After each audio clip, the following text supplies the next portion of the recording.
Prime Minister Justin Trudeau is denouncing a protest outside a Toronto hospital as reprehensible display of anti-Semitism. Monday's protest in front of Mount Sinai Hospital saw people climb on scaffolding and clog up roadways. The protesters were marching to denounce recent Israeli airstrikes in the southern Gaza city of Rafah, where 1.4 million Palestinians are seeking refuge after being forced from their homes while the war between Israel and Hamas rages.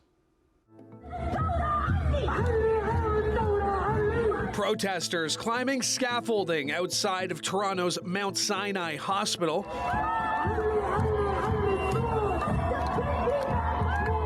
The actions Monday night spurring outrage from politicians of all stripes. In a post on X, Prime Minister Justin Trudeau called the demonstration reprehensible and anti-Semitic, condemning it as hate. Toronto police say they are investigating incidents that occurred in front of the hospital and along the protest route, which was traveling from the Israeli consulate to the Eaton Centre. Police say they will have an increased presence along the so-called Hospital Row area in the meantime. Ontario Premier Doug Ford also criticized the protest, calling it terrible, and pointing to a federal law that prohibits people from intentionally blocking access to healthcare facilities or intimidating healthcare workers. You want to protest? Go to City Hall, come down to Queen's Park, jump up and down, do whatever you want. But don't prohibit people going into a hospital when they're in there saving people's lives, because you never know. You may be the next person in that hospital and they'll be trying to save your life. Protest organizers, as well as people participating, are calling the claims of anti-Semitism unfair, saying Mount Sinai was not targeted and was just one of many buildings, including 4 other hospitals, along the planned route for the march. Others pointing to participants who climbed other buildings in addition to the hospital. The protesters were marching in support of Palestinians as concerns of an Israeli offensive in the southern city of Rafah mount.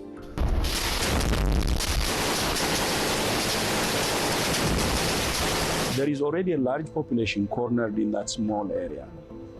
If there is an operation, they have nowhere to go.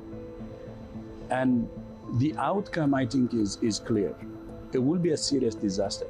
The best solution is not to do it. The city on Gaza's southern border with Egypt is sheltering some 1.4 million displaced people, over half the Gaza Strip's population, who are crammed into tent camps, overflowing apartments, and shelters after being forced to evacuate from other parts of the Strip. The Palestinian foreign minister saying today that efforts were underway to prevent an imminent Israeli attack, and at the same time accused Israeli Prime Minister Benjamin Netanyahu of seeking to extend the war for his political benefit. Netanyahu is, determined that he wants to continue the war for his personal career, for his personal future, and it's very clear that, he doesn't care about, the destiny, the lives of innocent people, both in Israel and Palestine. Netanyahu, meanwhile, is blaming Hamas for making unrealistic demands during ceasefire negotiations this week in Cairo. In an address, he says the key to releasing the remaining hostages includes applying intense military pressure, conducting firm negotiations, and that Hamas abandon its delusional demands. His comments came hours after local media reported that he ordered an Israeli delegation not to return to the talks. Netanyahu also said in a post on X today that Israel will fight until complete victory, including powerful action in Rafah, after the civilian population is allowed to leave the battle zones.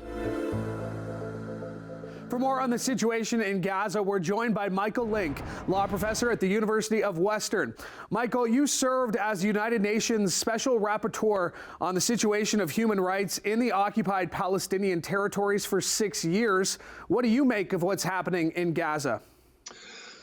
Oh, this is it's hard to find words in the English language. We were using words like crisis, then it became a humanitarian catastrophe, and now it's a humanitarian nightmare. And I think new words are trying to be located to be able to describe what is happening now. We have more than 1.4 million Palestinians, about 2/3 of the population in the Gaza Strip, who are huddled in the south end of Gaza, in Khan Yunis and in Rafah, which is right up against the Egyptian border. Most of them are without shelter. Some of them are in tents. None of them have security or protection. They're lacking food, they're lacking water, they're lacking power, they're lacking access to sanitation, and they all are in a war zone, with the Israeli army promising to press right up to the end of Rafah, right up to the end of the border with Egypt. And we've heard warnings today from the UN Undersecretary for Humanitarian Affairs that he's fearing a bloodbath and a slaughter that's on the horizon.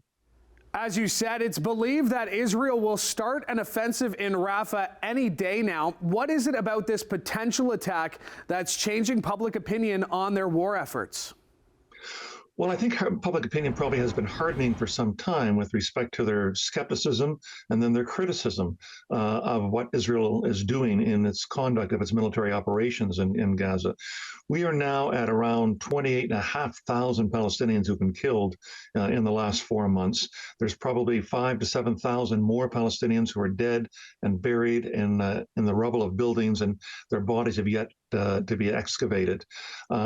This is the fastest rate of deaths in a war in the 21st century. So, and we see it live streamed on our iPads, on our television screens, on our phones. So all of this, I think, is bringing a great deal of world public opinion and world public consciousness to what is going on.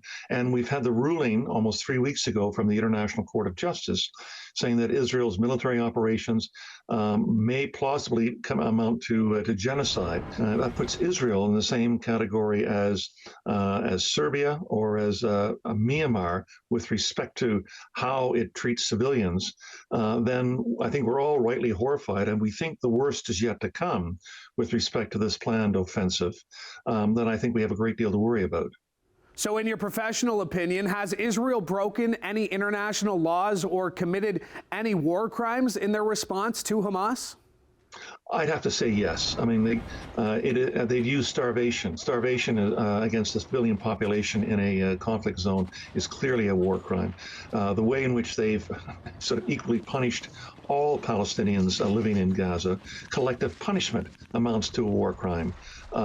The indiscriminate use of their munitions, their tank shells, their bombs. So we're seeing all of this played out in real time with the absolute breach of a number of different aspects of humanitarian law, of human rights law, and of criminal law.